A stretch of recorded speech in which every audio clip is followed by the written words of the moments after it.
j'espère que vous allez bien. Alors, petit sujet du jour, le syndrome métabolique équin. Donc, j'aimerais voir un petit peu avec vous de quoi il s'agit exactement, ce que c'est, parce que c'est très mal connu, et comment on peut faire pour essayer de le gérer, ou en tout cas de le réguler ou de l'améliorer. Donc, j'ai décidé de préparer un petit PowerPoint que je vais vous lancer directement. Et comme ça, je vais vous présenter le tout. À tout de suite. Donc voilà, on rentre dans le vif du sujet. Donc le SME, c'est quoi? Donc c'est tout à fait différent du diabète humain, malgré que c'est souvent comparé à ça. En fait, c'est pas la même chose. Même si il y a des choses qui sont similaires, si on peut dire ça comme ça, c'est pas pareil. Donc ici, on va pas s'attarder au diabète chez lui-même, mais vraiment au syndrome métabolique équin. Donc, le SME, c'est quoi exactement? Donc, c'est un dérèglement du métabolisme glucidique qui se traduit par une insulinorésistance. Donc, par une résistance à l'insuline. Donc, pour vous expliquer, en fait, l'insuline est produite au niveau du pancréas et son rôle, c'est d'activer les récepteurs cellulaires pour qu'eux puissent absorber, ou on va dire transformer le sucre au niveau du corps du cheval. Étant donné que l'insuline a de moins en moins d'effet sur les récepteurs qui absorbent le sucre n'est forcément plus convenablement utilisé par les cellules et donc celui-ci s'accumule dans le sang. Étant donné que le sucre s'accumule dans le sang, l'insuline va augmenter pour justement essayer de stimuler ces récepteurs cellulaires et faire en sorte qu'ils absorbent le sucre. Sauf qu'à un moment, les récepteurs cellulaires deviennent résistants à l'insuline et donc c'est ce qu'on appelle l'insulinorésistance. C'est à ce moment-là que les premiers symptômes apparaissent. Donc, pour expliquer encore un peu plus en détail la chose. Donc en fait, l'insuline est produite de façon normale ou plus élevée que la moyenne, mais elle entraîne une réponse de moins en moins correcte des récepteurs cellulaires. Ils deviennent un peu sourds aux messages transmis par l'insuline et ils ne jouent plus leur rôle de régulateur, ce qui fait que le glucose, donc le sucre, s'accumule dans le sang et il n'est plus produit en énergie. Donc le cheval a un moins bon apport énergétique. La désensibilisation à l'insuline provient également de la diminution du nombre de récepteurs, ça c'est logique, mais aussi parfois du fait que le pancréas n'arrive plus à produire assez d'insuline pour corriger la résistance. C'est un cercle vicieux, moins il y en a, plus ils sont sollicités, donc moins il y a de récepteurs, plus ils sont sollicités, et plus ils sont sollicités, moins ils vont être réceptifs à l'insuline. Pour résumer vraiment de manière simple les choses, c'est un peu comme si vous désensibilisiez votre cheval par exemple à la cordelette ou à vos mains. Forcément, plus vous allez stimuler votre cheval avec ça, plus il va être insensible à ça. Là, c'est la même chose. Vraiment, c'est pareil. On peut dire que c'est exactement pareil. Alors, le SME, donc il est souvent diagnostiqué entre 5 et 15 ans, donc c'est pas du tout une maladie de vieux cheval. Il peut être mis en lien avec le Cushing, c'est-à-dire qu'un cheval qui est SME est plus que probablement, ou en tout cas régulièrement atteint du syndrome de Cushing, mais ça je vous expliquerai un petit peu plus loin et surtout je vous ferai une autre petite vidéo pour vous donner tous les détails sur ce syndrome-là. Il faut savoir qu'il y a 30 à 50% des chevaux qui sont à considérer comme en surpoids, donc clairement qui sont trop gros, et que ce n'est pas parce qu'un cheval est maigre qu'il ne peut pas être atteint du SME. Ça n'a rien à voir. On peut avoir un cheval maigre qui présente des dépôts graisseux sur le corps. C'est deux choses totalement différentes. Au niveau des causes, clairement un aliment trop calorique, donc un grain bourré d'amidon ou de sucre, ou même du foin, de l'herbe. Le syndrome de Cushing, forcément. Les pâtures qui sont de plus en plus riches et où les chevaux souvent ils sont à volonté. Le manque de travail, ça c'est un des facteurs les plus importants, c'est que le cheval manque clairement de travail, mais je vais vous donner un peu plus de détails sur ça plus tard aussi. Les aliments qui sont de plus en plus concentrés en matière grasse, les carences en vitamines et minéraux qui ont énormément d'importance au niveau de ce syndrome également.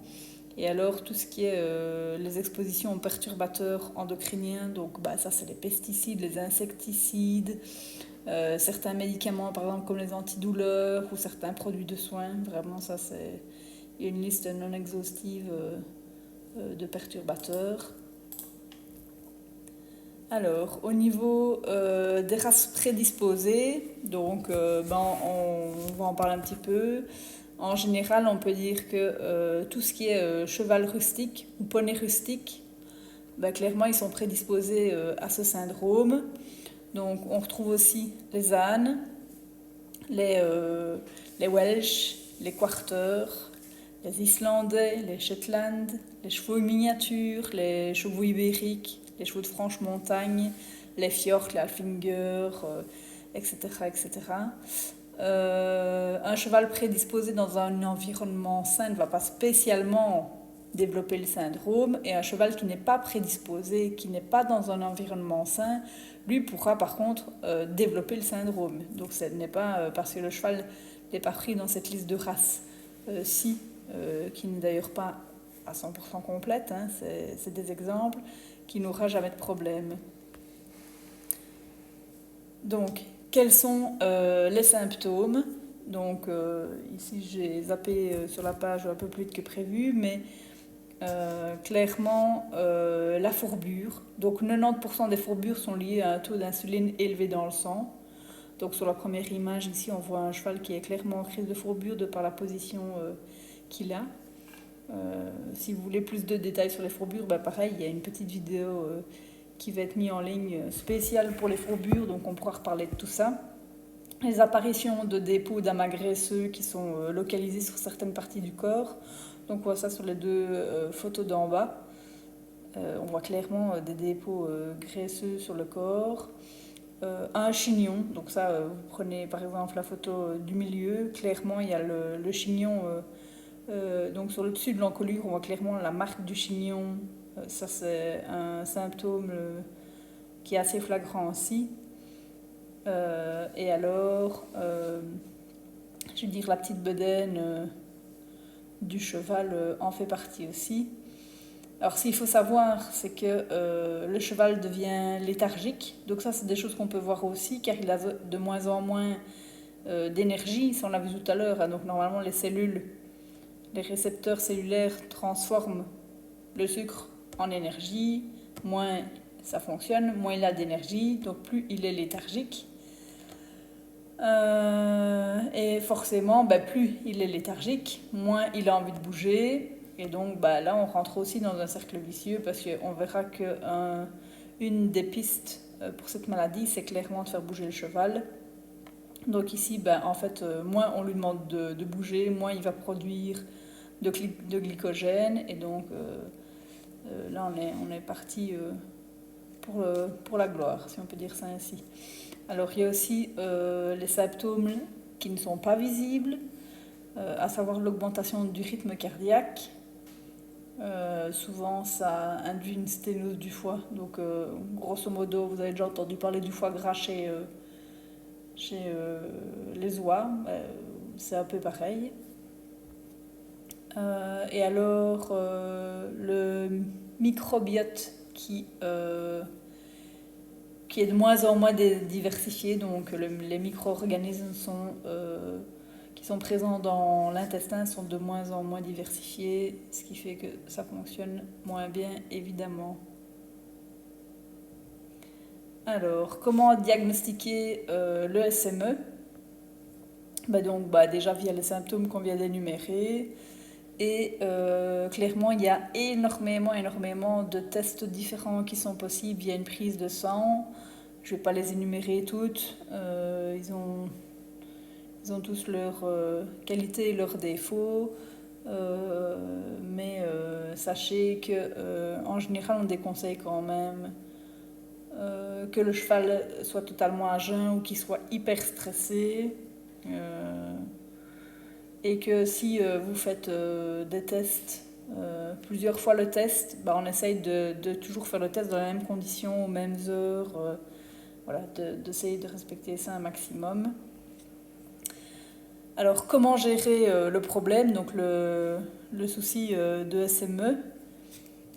Alors, déjà, donc, au niveau alimentaire, on essaye de diminuer au maximum l'apport en glucides. Donc, on fait super attention à regarder, par exemple, la composition du grain. D'ailleurs, s'il n'est pas nécessaire, on ne distribue pas ça juste pour le plaisir. On évite le pâturage au maximum, voire totalement. Alors certains utilisent des paniers pour ceux qui n'ont pas le choix d'être à l'herbe. C'est une solution, mais clairement, si on peut les en sortir, c'est mieux. Donc c'est pas spécialement l'idéal, c'est une solution ou en tout cas une alternative qu'on peut envisager, mais le mieux c'est de les sortir du pâturage. Alors, il faut faire aussi attention aux foins, parce qu'il y a des foins qui ont une teneur en sucre, donc en amidon, assez élevée. Et donc, idéalement, quand on a un cheval qui est SME, on conseille un foin avec une teneur inférieure à 10% d'amidon. Donc, pour ça, on peut faire un test au labo. On peut faire tester le foin en labo. Si le taux est trop élevé, on peut faire tremper le foin. Il faut savoir que faire tremper le foin, on va dire 1 heure, réduit le taux de sucre d'environ 30%. Donc c'est quand même relativement efficace. Maintenant, c'est pas non plus donné à tout le monde. Mais il faut savoir que cette solution-là existe. Par contre, il faut faire attention que si on trempe le foin, on retire aussi une grande partie des minéraux et il faut absolument complémenter le cheval en vitamines et minéraux. Ça, c'est super important. On ne donne pas de foin à volonté. Ça, c'est à proscrire également aussi. Un cheval qui est un bon état de poids corporel, on va chercher à lui donner 2% donc de foin par rapport à son poids à lui. Et un cheval qui doit maigrir, on va chercher le 1,5%. On ne va pas descendre en dessous, parce que notre but, c'est pas que le cheval meurt de faim, mais on va chercher le 1,5 et on va essayer de ne pas monter au-delà des 2. Ça, c'est vraiment l'idéal. Donc, par exemple, 2%, si mon cheval fait 500 kg, le calcul, il est vite fait, hein, ça va. Alors, donc une ration, si jamais on doit absolument donner du grain, idéalement, par exemple, je sais pas moi, vous avez vos chevaux en troupeau, vous avez 8 chevaux en troupeau, il y en a 6 qui reçoivent du grain et il y en a 2 qui ne le reçoivent pas. Pour pas stresser le cheval, on peut lui distribuer un petit quelque chose aussi. On peut conseiller par exemple la pulpe de betterave qui a un faible taux en sucre. Juste attention, il y a énormément de fer dans la pulpe de betterave, donc l'idéal c'est de rincer la pulpe de betterave parce que comme ça va diminuer la concentration en sucre mais aussi en fer. Donc voilà, ça c'est une solution, c'est une piste envisageable. On évite les fruits et les légumes trop sucrés style les pommes et on va plutôt préférer la carotte ou les fenouils ou alors on fait de plus en plus de bonbons sans sucre. Il faut bien regarder à ce que ce soit sans sucre. Et évidemment, on fait attention aux carences et minéraux essentiels pour les chevaux et en particulier les SME. Mais ça, on va revenir dessus également. Donc, comment gérer sa ration? Donc, je vous l'ai dit, 1 à 2% de foin idéalement en slow feeding. Donc, pour pas que le cheval meure de faim. Parce qu'il faut savoir que le cheval... Enfin, ça, je vais revenir après dessus, mais Souvent, les chevaux atteints du SME ne ressentent plus la sensation de satiété. Donc, ils vont tout le temps vouloir manger. Donc, idéalement, le foin distribué dans des filets ou autres pour vraiment limiter et réduire le temps nécessaire à absorber la ration de foin qu'on peut donner. Donc, pas complément de foin si c'est pas nécessaire, ou alors, comme je vous l'ai dit, on peut éventuellement penser à d'autres aliments qui ne sont pas sucrés, genre, ou en tout cas qui sont moins sucrés, comme la pulpe par exemple, mais c'est juste un exemple, il y en a d'autres.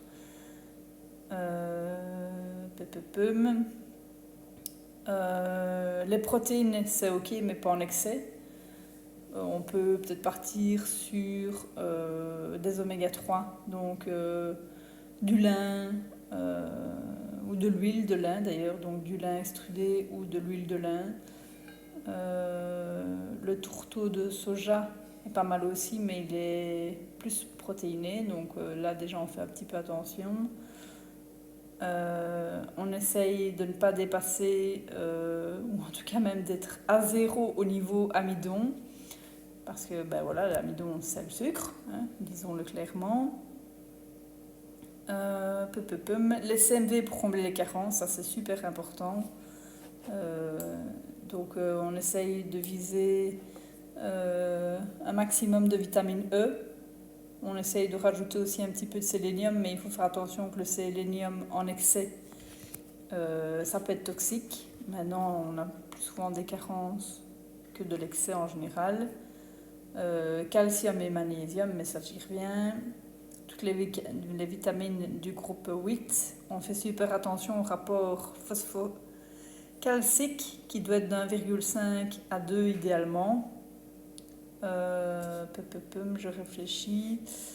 On peut effectivement rajouter du sel, voire même à doubler la dose de sel quand il fait chaud, parce que comme le cheval transpire, il évacue du sel.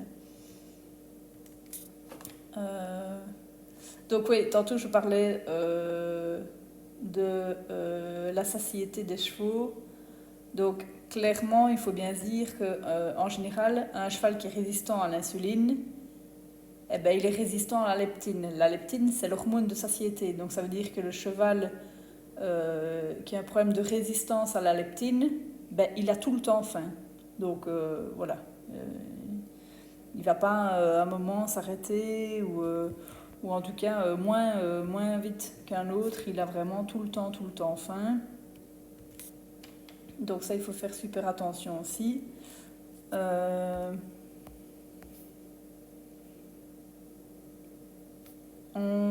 Tantôt on parlait justement du calcium et du magnésium.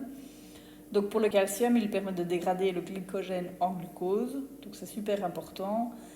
Et il sert aussi de déclencheur, en tout cas il est indispensable comme déclencheur pour tout ce qui est contraction musculaire. Il faut bien se dire qu'un cheval qui a des carences en calcium, bah, à la prise de sang, ça ne se verra pas. Ça ne se verra pas pourquoi, bah, parce que le cheval, quand il manque de calcium, ce qu'il va faire, c'est qu'il va décalcifier ses os et il va aller chercher le calcium partout où il se trouve avant que ça ne se voit à la prise de sang. Donc si un jour ça se voit à la prise de sang, ça veut dire qu'on est déjà très loin. Et tout à l'heure, je vous parlais du rapport phosphocalcique. Donc ça veut dire que idéalement, c'est un calcium pour 2 phosphores. C'est quand même quelque chose qui est relativement important aussi au niveau des rations et qui peut être calculé facilement. Regardez un petit peu les étiquettes et les doses que vous donnez à votre cheval. Pour le magnésium, en fait, un cheval qui manque de magnésium, ça va augmenter la résistance à l'insuline, donc ça va aggraver la situation. Donc le magnésium, c'est un apport super important également à donner au cheval qui a des soucis de SME. En plus de ça, il aide au métabolisme du glucose et donc à la sensibilité de l'insuline. Ce qu'il faut se dire aussi, c'est que par exemple, en cas de fourbure, une carence en magnésium, ça augmente l'inflammation. Donc ça augmente les problèmes de fourbure. C'est quelque chose qu'on peut donner en surplus, il n'y a pas de problème. S'il y en a trop, le corps le rejettera. Ce qu'il faut savoir aussi, tantôt je vous parlais des CMV, ils sont super importants à donner, mais les minéraux présents dans le foin et même souvent dans l'herbe sont quasiment toujours déficients. Donc ça veut dire qu'il n'y en a jamais assez. C'est souvent le cas pour le cuivre, le zinc et le sélénium d'ailleurs. Par contre, le fer et le manganèse, qui aggravent les carences des autres minéraux, là clairement il y en a toujours de trop. Donc on fait super attention aux aliments qu'on donne. Il ne faut pas qu'ils soient hyper fournis en fer et en manganèse, ou en tout cas vraiment le moins possible, parce que voilà, ça accentue encore ce problème-là. Alors, ensuite, donc une autre piste pour réduire, ou en tout cas essayer de gérer au mieux le problème du SME, c'est quelque chose de super important, c'est l'activité physique. Donc je l'ai marqué, plus de sport veut dire plus de masse musculaire et donc plus de possibilités à brûler et à stocker plus de glucogène. Donc ça c'est comme chez l'humain. L'insuline ne permet plus de faire rentrer le glucose au niveau cellulaire, mais ça on l'a vu ensemble. Les cellules manquent d'énergie, donc c'est ce que je vous expliquais tout à l'heure aussi. Le sucre est stocké sous forme de graisse et non de glucose. Donc ça devient de la graisse et pas de l'énergie, puisqu'il n'est pas transformé correctement. D'où aussi les amas graisseux qu'on voit apparaître sur les chevaux. Clairement, c'est ce que je vous ai dit tout à l'heure, on rentre dans un cercle vicieux, c'est-à-dire que moins le cheval en fait, moins il va produire d'énergie, et moins il va en produire, moins il va vouloir en faire. Si vous décidez justement de remettre votre cheval au travail, réellement, clairement, je vous le conseille. De toute manière, au moins 4 à 5 fois par semaine, ça ce serait vraiment le top. Et alors, en fait, pour qu'un cheval brûle des graisses, ou utilise les réserves de glucides qu'il fait, c'est comme nous, il faut bouger un minimum, et idéalement on dit qu'une fois que le cheval commence à suer, on peut estimer qu'on a commencé à brûler tout ça. Il faut se dire aussi que en fait l'activité physique, puisqu'elle va chercher les réserves de glucides, ce qu'elle fait, c'est qu'elle induit une augmentation de la sensibilité à l'insuline. Donc ça veut dire qu'on essaye de faire un peu marche arrière par rapport justement à ce problème de résistance. Donc ça, c'est vraiment quelque chose de super important. Donc ce qu'il faut retenir du lien entre le Cushing et le SME, c'est que, pour faire très bref, le Cushing, c'est un petit peu comme quand le cheval, en tout cas au niveau du fonctionnement ou de la problématique qu'on a, c'est un petit peu comme si le cheval, à un moment, subit un coup de stress, qui doit prendre la fuite. Qu'est-ce qui se passe? Le sucre est envoyé dans le sang, et comme ça, il peut servir directement au cheval qui a besoin de ce taux de sucre pour prendre la fuite et dégager le plus rapidement possible. Là, c'est pareil, sauf que en fait, c'est quelque chose qui se produit tout le temps. Or, le cheval n'a pas besoin de prendre la fuite, il est par exemple simplement en train de se reposer ou de manger. On va rentrer plus en détail là-dedans dans une autre vidéo, parce que c'est quand même relativement complexe. Mais ce qu'il faut retenir, c'est qu'ils sont souvent diagnostiqués ensemble. Alors, les choses à ne surtout pas faire. Donc, je vous l'ai dit, un cheval qui a atteint du SME, il n'a plus de sensation de satiété, donc il a tout le temps faim. Donc, il faut bien se dire qu'on ne prive jamais un cheval de nourriture pendant plusieurs heures. D'abord, on a des risques d'ulcères, ça c'est clair. Ça implique du stress. Je viens de vous expliquer que le stress a un effet négatif sur le SME et sur le taux de cortisol.